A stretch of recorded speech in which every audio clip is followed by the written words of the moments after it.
What if you could travel from one end of a country to another faster than most people drive to work?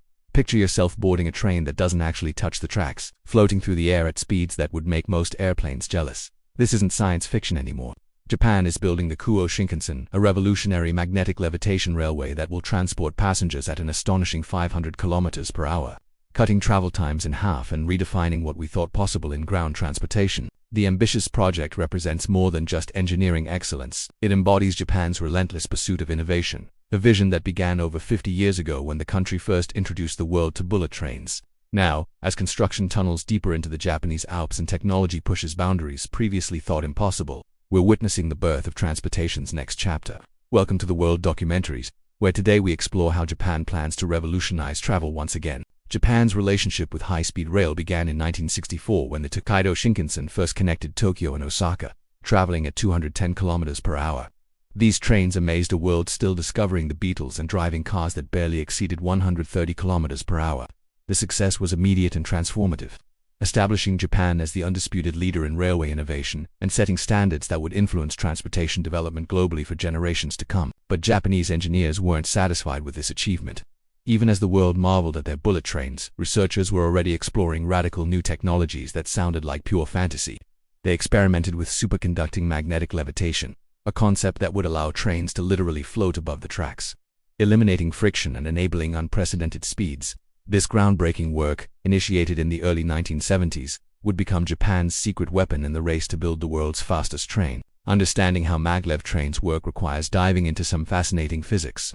Unlike conventional trains that rely on wheels and friction, superconducting Maglev technology uses incredibly powerful magnets cooled to -269 degrees Celsius using liquid helium. At these extreme temperatures, the magnets achieve a state called superconductivity, allowing them to generate magnetic fields strong enough to lift a 300-ton train a full 10 centimeters off the guideway with remarkable stability and efficiency. This phenomenon, discovered in the 1930s and known as the Meissner effect, creates both repulsive lift and lateral stability. As the train accelerates, currents induced in coils along the guideway push against the superconducting magnets on the train, creating a cushion of magnetic force that supports the entire vehicle. The result is a nearly frictionless journey where the only significant resistance comes from air pressure, enabling speeds that traditional rail technology could never achieve safely or economically. Japan's commitment to superconducting maglev technology has produced remarkable achievements over the decades. In 1979, the ML500 prototype shattered expectations by reaching 517 km per hour on a test track in Miyazaki, establishing a world record that demonstrated the technology's incredible potential. While other countries abandoned similar projects due to technical challenges and costs, Japanese engineers persevered, refining every aspect of the system through countless experiments and innovations that would span multiple generations. The breakthroughs continued with impressive consistency. In 1997, the MLX01 prototype achieved 531 km per hour, then 552 just 2 years later. By 2003, it reached 581 km per hour. And in April 2015, the L0 series trains hit an astounding 603 km per hour, with 49 engineers aboard experiencing the ride of their lives. To put this in perspective, that's roughly half the speed of sound, fast enough to travel from London to Paris in just 45 minutes, covering the length of 2 Boeing 747s every single second. When Junior Central announced plans to build the Chuo Shinkansen in 2007, they estimated costs at 5.1 trillion yen, roughly $45 billion. By 2011, that figure had nearly doubled to 9 trillion yen, approximately $85 billion in today's currency. The extraordinary expense stems from unprecedented engineering challenges, particularly the need to construct tunnels through some of Japan's most difficult terrain, including mountains and densely populated urban areas where land acquisition would be prohibitively expensive and logistically complex. The scale of tunneling required is staggering.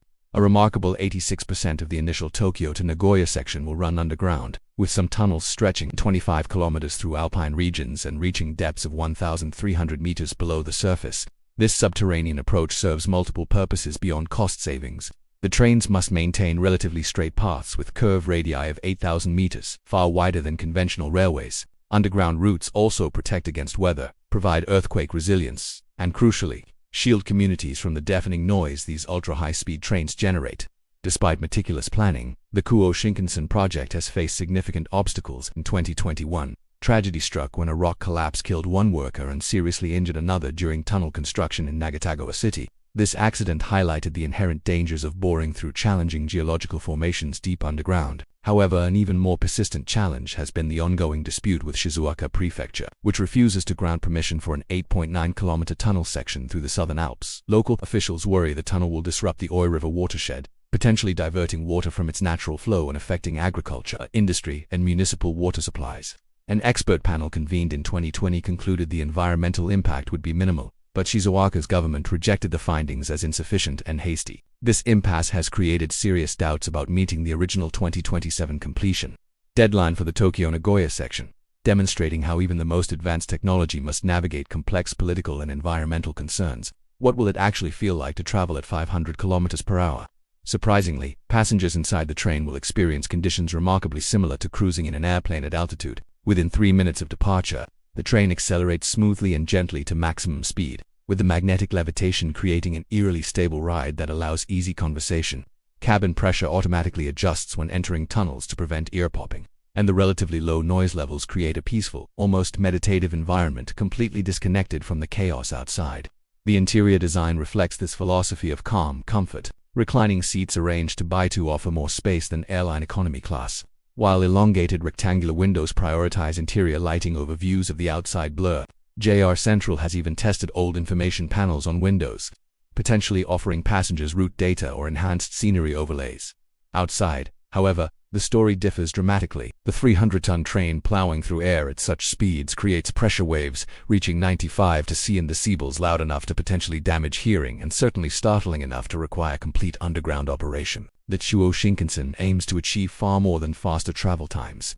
By connecting Tokyo, Nagoya, and Osaka into a single integrated mega-region, the railway will create an enormous unified labor and market basin combining 3 of Japan's largest metropolitan areas. Imagine somehow merging New York City, Los Angeles, and Chicago into one sprawling city easily traversed by all residents. Economic projections estimate the project could generate 17 trillion yen in positive economic impact over its first 50 years of operation, equivalent to approximately $110.5 billion. While these figures seem impressive, the benefit-to-cost ratio of roughly 1.9 to 1 actually places the project on the moderate side compared to other major infrastructure developments like China's Three Gorges Dam. Nevertheless, the Chuo Shinkansen represents one of Japan's largest infrastructure undertakings ever, with implications extending far beyond economics. It will fundamentally reshape how people live, work, and connect across the country. When completed, business professionals will conduct same-day meetings across vast distances, while tourists from around the globe will flock to experience the world's fastest commercial train, cementing Japan's position as the leader in transportation innovation. The Chuo Shinkansen is ambitious to train it as a testament to human ambition and the power of persistent innovation. From the first bullet trains in 1964 to magnetic levitation technology that seems plucked from science fiction, Japan has continuously pushed the boundaries of what's possible, as tunnels burrow deeper through mountains and engineers refine every detail. We are re-witnessing history being written beneath the surface of one of the world's most technologically advanced nations. Will you be among the first to experience this revolutionary journey? Perhaps you'll board at Shinagawa Station someday, settle into your seat, and 40 minutes later step off in Nagoya, having traveled 270 kilometers in the time it takes to watch a television show. If you enjoyed exploring this incredible project with us, please subscribe to the World Documentaries, give this video a like, and share your thoughts in the comments below. What excites you most about the future of transportation? Have you experienced high-speed rail travel? Join our community and let's continue discovering the world's most fascinating stories together. Until next time, keep exploring.